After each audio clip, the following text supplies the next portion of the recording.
Suspense.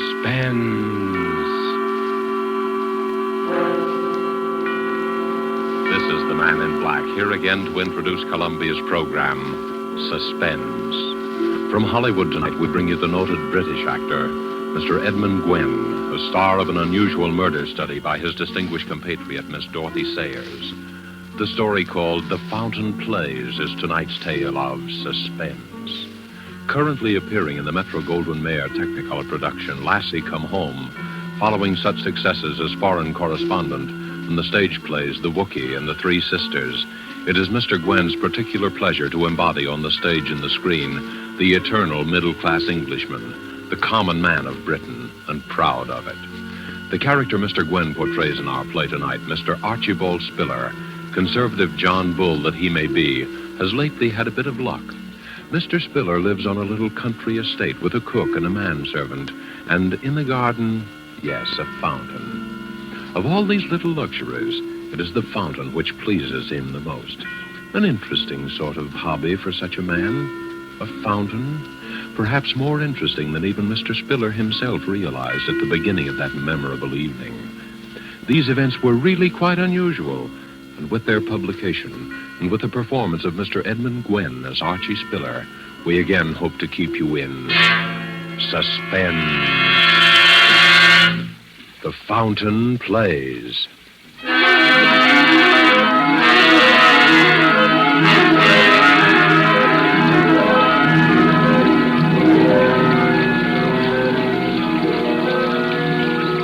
Now then, Mr. Spiller, what about it? Have a care of the fountain, Sam. Get wet if you stand too close. Fountain? You and your blasted fountain, wasting your money on a doodad. It's not expensive, Sam. It's very ingenious, really. Uses the same water over and over again, you see? Don't try and put me off. What about it? Well, I told you I'd talk to you about it later this evening. Later. Well, I want to talk about it now. I want a straight answer to my question. I've given you an Spiller. answer. You've given me nothing but bluff and bluster. Do I get it or don't I? That's what I want to know. And if I don't... Please. My guests are arriving. I'll talk to you tonight. You'd better talk straight, too. It'll be your last chance, my lad. Hello there, everybody. You're just in time for a cocktail. Come in. Master said we'd find you here, Daddy. I hope we're not interrupting. Certainly not. You know Mr. Gooch, don't you, my dear? Of course. And this is my neighbor, Mrs. Digby, Mr. Gooch. How do you do, Mr. Goose? And Ronald Proudfoot, my daughter's fiancé. How do you do, sir? How did you? Do help yourselves, everybody. You'll find all the fixings right there on the stone settee.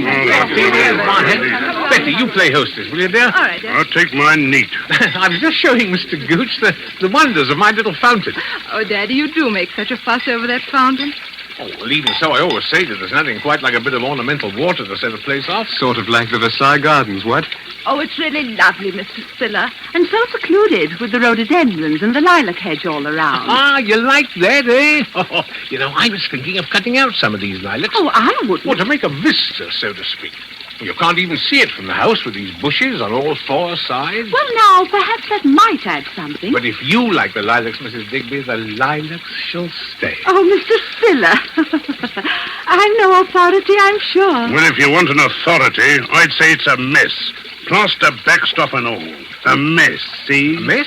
Yes, a mess. Oh, maybe Mr. Gooch means the way the backstop arches up above the stray. It rather overshadows it, you know. Have to have that, you know, my dear. Prevailing winds from the south. Blows the jet of water right out onto the grass. If it weren't for that backstop, I'd have a regular swamp over there. Wasteful, too. Well, I'm glad I know that. You always were a fool, Archie, squandering money on a fountain. Oh, no, indeed. It uses the same water over and over again. Like the ones in Trafalgar Square, you know. It's most ingenious, really. Why, isn't that a wonderful idea? Well, I have to be careful, of course, even so. I turn it off every night to save leakage and waste and so on. Same old Spiller. A proper miser, if ever there was one. Oh, I say now. Mr. Spiller, sir. Yeah? The dinner is served. What? Oh, thank you, Master, thank you.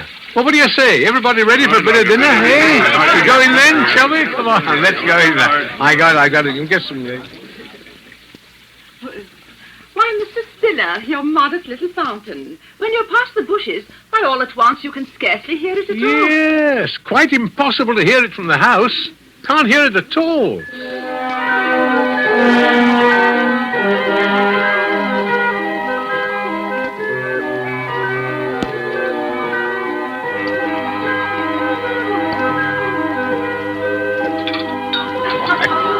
Another glass of port. Want to have one, eh? What is it, Masters? Will that be all then, sir? Yes, thank you, Masters, yes. Excellent dinner. My compliments to the cook, please. Yes, sir. And coffee in the drawing room. Very good, sir. Well, shall we adjourn? Shall we what? Adjourn. Going to the drawing room, what? Quite a tough you've become, eh, Archie? Big change from the old days. Adjourn to the drawing room. Yeah. Yes. Well, we'll all have a spot of coffee now, eh? Coffee? Is that the best you got to offer? Oh, no, by no means. Have anything you like, old man. That's better. What would you think, Mr. Spiller, about a rubber or two of bridge? Oh, excellent suggestion. Splendid. Good thing I don't play, eh, Archie? I see I'm counted out before we start. Oh, Mr. Gooch, I'm so sorry. Do take my place. I'm really very tired. No, thanks. We didn't play bridge where I come from, and neither did Archie. Although I see he picked it up quick enough once he got... Well, it's never too late to learn, you know. I got better ways than that to spend my time when I visit an old pal. Where's that fella Masters? Was there something you wished, sir? Take the whiskey and soda down by that fountain. Whiskey and moonlight and jolly old fountain. That's the proper way to spend an evening, eh, Millard? Quite, sir. Mind you bring the full decanter. One drink's only a starter for a chap like yours, truly. Very good, sir. While I'm at it, better take a few of these here Coronas. Only the best for your old pals, eh, Archie? Yes. See you folks later. See you later on. Oh, Mr. Digby, shall it be you and me against the youngsters? Daddy, Eh? Yes, dear? will you tell me why you put up with that man? Gooch? Oh, come, he's not a bad sort, really. Had a drop too much this evening, perhaps. But... He always has a drop too much. And he is a bad sort. He's a rude, unpleasant, terrible man. Well, old friend, you know, not much a chap can do. Oh, Daddy, you're so soft-hearted. But if you can't do anything, I can. Now, please, dear, please. He'll be gone in a day or two. High time. What does he mean talking to you that way in your own home? Shall we cut for deal? Yes. Shall I, Well, I don't care. You shan't put me off. This is the last time that man is going to come into this house.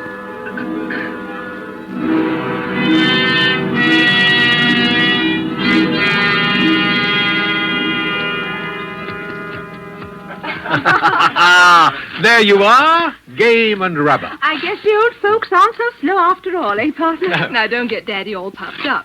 You did have all the cards. Oh, not a bit of it. Jolly well played, sir. Play one more. Oh, I'm afraid not.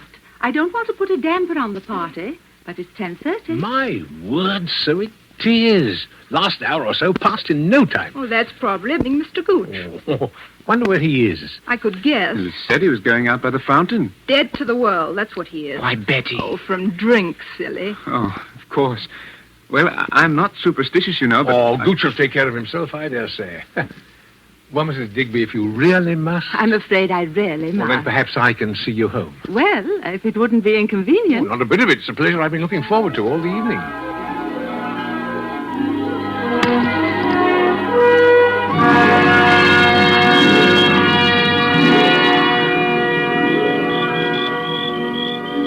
Well, here we are. Yes. It's been such a lovely evening, Mr. Spiller. Yeah, you know, I've been thinking... I'm awfully lucky to have found a neighbor like you. At my time of life, I mean. Maybe it's not luck at all. It's fate, you mean? Eh, Mrs. Digby? Or may I call you Rosalind? Oh, of course. And you call me Archibald, eh? Silly name, but it's the only one I've got there. All right. You know, it was true what I said tonight, that the place will be needing a new hostess soon. With Betty getting married, you mean? You must be very happy for her. Oh, I am. But what I mean is, that, well, we're both alone in the world now, and Yes? Rosalind, there's something I want to talk to you about soon. I can't just now. There are arrangements I have to make, but I do want to talk to you really seriously. Well, I'll always be here, you know. But it's late now. Yes, it is. Well, good night, Rosalind. It has been a lovely evening. Good night, Archibald.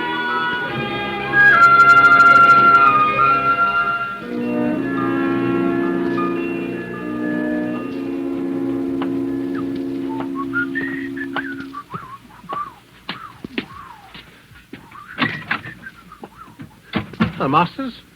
Tell me, where's everybody? Mr. Ronald left 5 or 10 minutes since, sir, and Miss Elizabeth has retired. Oh, Well, has Mr. Gooch come in yet? I couldn't say, sir. Shall I go to see? No, never mind. You can cut along to bed now. I'll lock up. Very good, sir. Oh, by the way, Masters, is the fountain turned off? Yes, sir. I turned it off myself at 10:30, seeing you were engaged. Oh, fine. Well, good night, Masters. Good night, sir.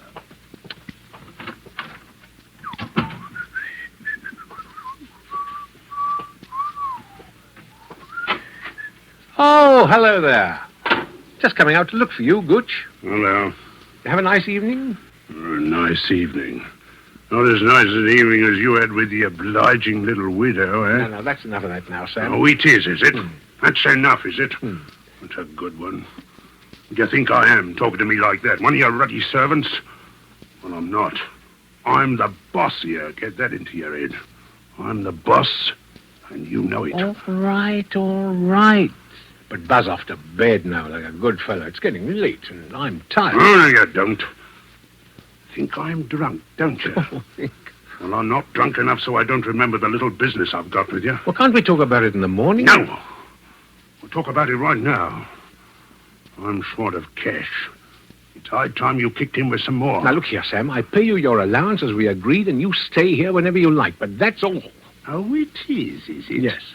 Getting pretty high and mighty, aren't you, number 4132? Sam, quiet, for heaven's sake. You're in a fine spot to tell me what you're going to do, aren't you? Quiet, the servants, my dear. Quiet, Betty, my dear, or Ronald Fatdoodle, whatever his name is. Sam, you're drunk. Sure I'm drunk. I'm not an escaped jailbird, am I? I'm not liable to be all back to work out 10 years odd labor for forgery, am I? Sam, listen, I'll give you a little extra. Just this once. When I think a man like me, that was only in for a short stretch anyway, worked it out all good and proper, dependent on the charity, mind you, of a pal what's rolling in wealth. I'm not rolling in wealth, and you know it. But if you'll promise me, faithfully, that this is the last time... Sure, I'll promise. For an old pal, I'll promise anything. You just give me 5,000 down. 5,000? That's right. I've got a great opportunity. All I need is a little ready cash. Now, don't be an idiot, Sam. What do you think I'm going to lay hands on that much? Just like that. I'll give you a check for 500. Oh, trying to renege on your old pal, eh? I said 5,000 and 5,000 it is, or you'll find yourself back on the rock pile, see? I tell you, I haven't got it. Haven't got it. You've got enough to go buying fancy fountains, playing around with the widow next door. Now, you leave Mr. Digby out of this. I'll leave around a bit, all right. I'll leave the old pastry to you. What?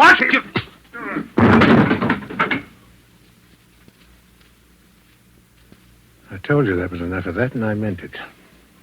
Now, pull yourself together and go to bed. Go on. I'll talk to you in the morning. You hear me, Sam? Sam. Yeah, come on. I didn't hit you that hard, you know. Go on, get up on your feet now, Sam. Go on. Sam. Sam.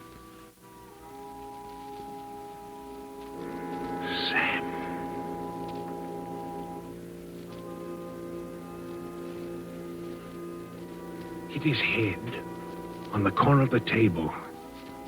Phew. No blood. No, there it is, just over the temple. Soft. Spongy. Mr. Gooch's fall had made quite a racket, too. Somebody must have heard it. They'll be calling out in a moment. Footsteps coming down to find out what's the matter. Have to think fast. What was that? Oh, just the old clock. Nobody on this side of the house anyway. Nobody could have heard. Steady now and face the facts. He's dead. Murdered. Oh, it didn't feel like murder, but the police won't care about that. First off, they'll take fingerprints, and then... If I could make him suspect somebody else, confuse him. An alibi. Yes, that's what's needed. An alibi. Make it seem he was alive when he was already dead. Yes. Yes, how do they do it in the stories? To dress up like the dead man and impersonate him. No, you imitate him, speaking over the phone, or No, you make a gramophone record of his voice or you forge a letter. Oh, no, forgery. No, I don't want to get mixed up in that old game again. No. Oh, wait a minute, though. The time. The time. Earlier, not later. Say 10:30, while everyone was playing bridge. If he could have died sometime before that. But how to prove it? What happened at 10:30? 10:30. Think. The fountain. The fountain. Yes, the fountain. Mr. Spiller went out to the French windows to the garden, then turned on the fountain, then down the garden path. Stopped and called a name. A name. Sam! Gooch! Doing... Oh, careful with the flashlight. They can't hear the fountain from the house, but they can see that. Ah, there's the whiskey, still half full. Pour most of it out, so that it will look as though we had even more to drink.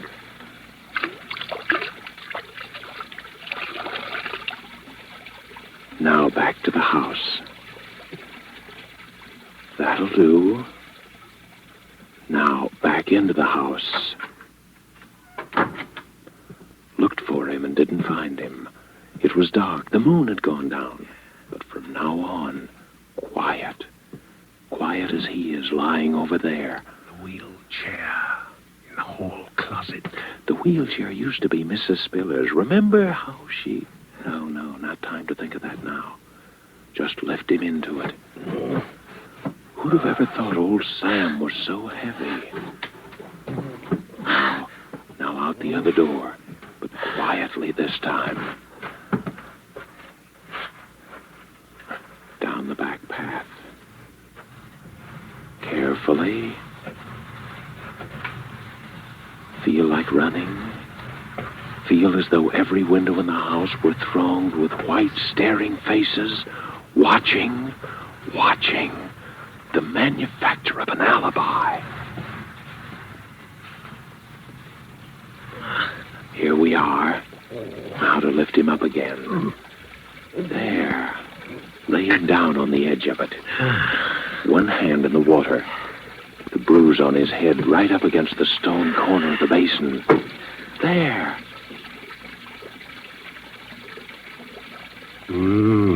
What's that? He's alive. Gooch is alive. After all that trouble, after committing practically the perfect crime, he's alive. Sam! What? Bring him to life again? More blackmail for the rest of your life? What about Mrs. Digby? Rosalind? What about Betty? She at least deserves something better. Murder? All right, murder. He's dead already as far as the rest of the world is concerned. Now. Now or never. His face is right with the water's edge. Push him under. Now. Now.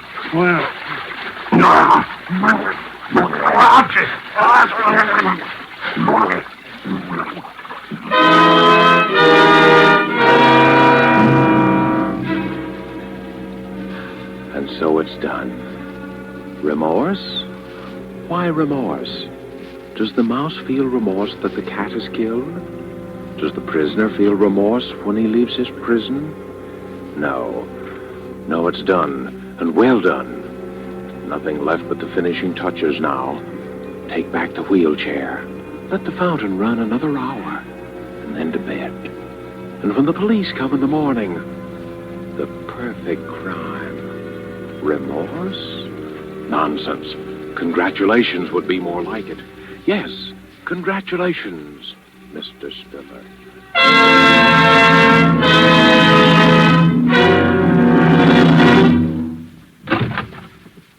Inspector Frampton, sir. Eh? Oh, yes. Come in, Inspector. Come in. I hate to trouble you, Mr. Spiller. Regulations, you know. Of course. Everyone here who was present the night of that is, last night. Yes, Inspector, yes. There's Mrs. Digby, my neighbor, my daughter Elizabeth, her fiancé, Mr. Ronald Proudfoot, and the servants, of course. Excellent. Well, now, if you'll all bear with me, I have to ask you all a few questions, you know. But, Inspector, it wasn't... That's what we have to find out. You know, there was a blow on the head. Oh. Now, as I understand it, the deceased was last seen alive at about 8:30, just after dinner. Let me see. You were the last to see him, eh, my man? Yes, sir.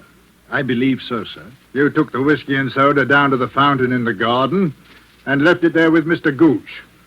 And that was the last time he was seen alive by any of you, eh? Yes. Yes, Yes, that's The right. four of you then played cards, I believe. Yes. Until what time? Oh, about 10:30. And no one left the room during those 2 hours? No. Then, Mr. Spiller, you accompanied Mrs. Digby to her home. Yes. Is that correct, Mrs. Digby? Yes, Inspector. Now, when you returned, you were met in the hall by Masters. Yeah. Now, what time was that, Masters? About 10:45, sir. And Mr. Spiller at that time inquired after Mr. Gooch? Yes, sir. He asked if I had seen him, and as I had not, he suggested I might retire, that he himself would lock the house. And the others had all left? Yes, sir. That is to say, Mr. Ronald had left. I heard him drive off in his car, and Miss Elizabeth had retired. Then you were alone in the downstairs part of the house. Is that so, Mr. Spiller? Yes. You tell me, please, what you did then? Well, I was worried about Gooch. He'd been drinking quite a lot, and so I went to look for him. Went down to the end of the garden by the fountain. You didn't go through the lilac hedge to the fountain. No, it was dark by then. I couldn't see. I called Gooch several times. Did anyone hear Mr. Spiller call? Oh, I did, sir. I was half asleep, as you might say. But I did hear Mr. Spiller call out. And then what did you do, Mr. Spiller? I came back into the house. Sat up in the library, read for a while, and about 1 o'clock I went to bed. Now, this is very important. Who turned off the fountain? I did, sir. At what time? At 10:30, sir. You're quite sure of that? Yes, sir. It was the usual time. I see. And no one would have turned it on again, of course. I can't think why, sir. Well, I think that makes everything very clear, Mr. Spiller. Yes. When the body was found, it was still wet from the spray of the fountain. Therefore, death must have occurred sometime before the fountain was turned off at 10:30. And as all of you here were occupied till then, from the time the deceased was last seen alive... An accident, of course. I said so from the beginning. Well, might have been either, you know.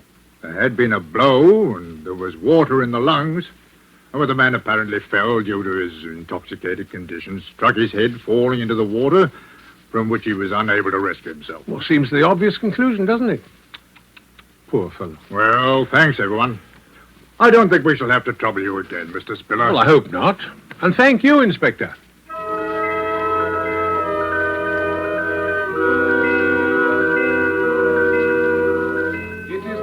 Of the coroner, township of Alton, county of Hampshire, that in the case of the deceased Samuel Gooch, death was due solely to accidental causes.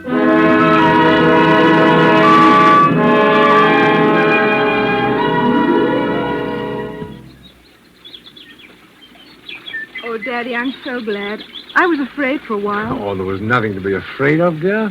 Poor old Gooch just lost his footing and fell, that's all. I know. I was afraid of him. Of him? I know it was silly, but he was so strange. I thought he had some sort of hold over you. Oh, nonsense. Darling, just an old friend. And I'm a sentimental old fool. You're an old dear. But I've got to run now. What, off with Ronald? Uh-huh.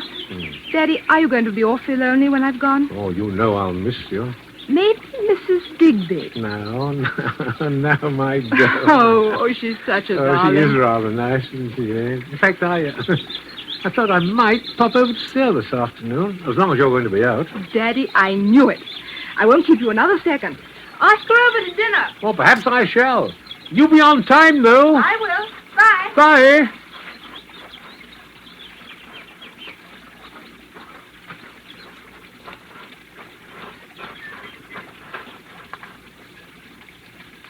Beg pardon, sir. Huh?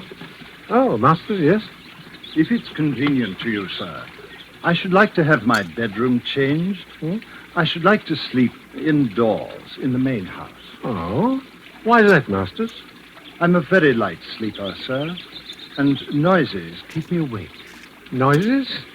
The weather vane, sir, above the garage. When the wind changes, it creaks. Well, a little oil perhaps would suit. I hardly think that would do, sir. Because when the wind changes, there are other noises. They can be most disturbing, sir. What? Other noises? The fountain, sir. Fountain? Yes, sir. Ordinarily, I'm quite unable to hear it, any more than you can in the main house, sir. But when the wind is from the west, the plaster backstop acts quite like a sounding board in the direction of my room, sir.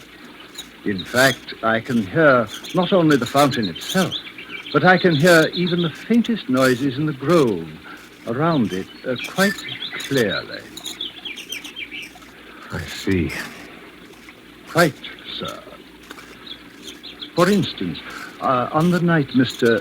Gooch sustained his unfortunate accident, the wind changed a little after 11. The weather vane awakened me, and then I heard the fountain. I seem to hear other noises, too, if I may say so, sir. You heard? Yes, sir. I might add that after hearing the police inspector's observations, I took the precaution of pressing your dinner jacket. The sleeve seemed quite wet, sir. Yes. I think, sir, all things taken into consideration, you might find it worth your while to retain me permanently in your service at, shall we say, double my present wage for now. Huh? Oh, yes, of course. I'm very much obliged to you, sir. Is there anything else, sir? No, nothing else. I'm going to sit here by the fountain. Very ingenious. The fountain? Yes. Most ingenious, my fountain. Costs so little to run because it uses the same water over and over again. Over and over again. Over and over again.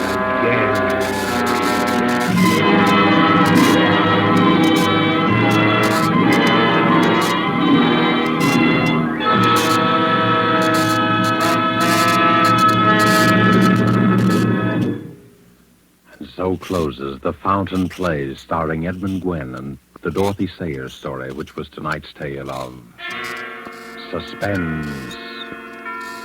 The producer of these broadcasts is William Spear, who, with Ted Bliss, director, Bernard Herrmann and Lucien Marrowick, conductor and composer, and Robert L. Richards, the radio author, collaborated on tonight's Suspense.